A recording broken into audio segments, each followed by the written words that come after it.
Buod. Isa-isang nagtungo ang mga panauhin sa harap ng hapagkainan. Sa anyo ng kanilang mga mukha, mahahalata ang kanilang pakiramdam. Siya si Pari Sibylla, samantalang banas na banas naman si Padre Damaso. Sinisikaran niya ang lahat ng madaanan hanggang sa masiko niya ang isang kadete.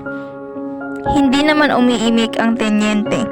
Ang ibang bisita naman ay magiliw na nag-uusap at pinupuri ang masarap na handa ni Kapitan Tiago.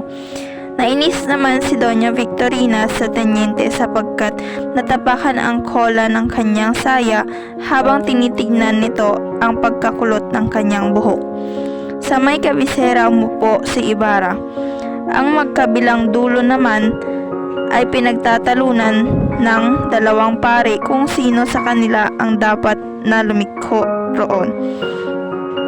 Sa tingin ni Pari Sibylla, si Pari Damaso ang dapat umupo roon dahil siya ang pare kompesor ng pamilya ni Kapitan Tiago. Pero si Pari Sibylla naman ang iginigiit ng paring Franciscano. Si Sibylla ang kura sa lugar na iyon, kung kaya't siya ang karapat dapat na umupo. Anyong uupo na si Sibylla, napansin niya ang tenyente at nagkunwaring iaalok ang upuan.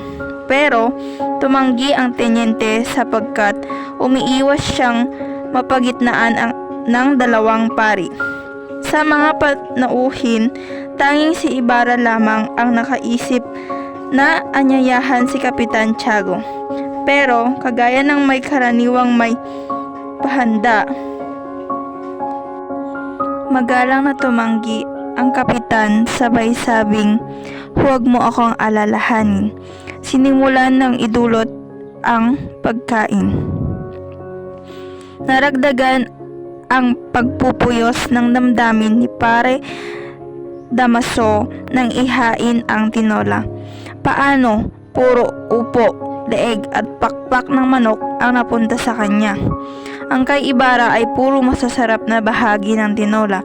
Hindi alam ng pare, sadyang ipinaluto ng kapitan ang manok para kay Ibarra. Habang kumakain, nakipag-usap si Ibarra sa mga ibang panauhin na malapit sa kinaroroonan niya.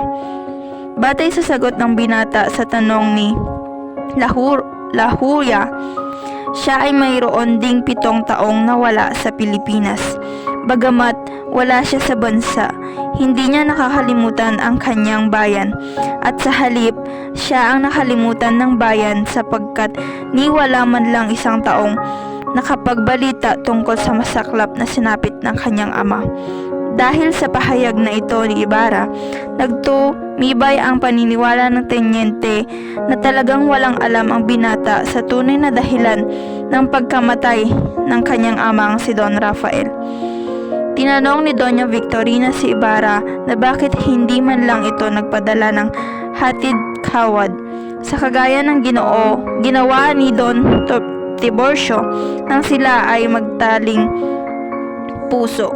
Nasa ibang bayan ako nitong mga huling 2 taon, tugon naman ni Ibarra.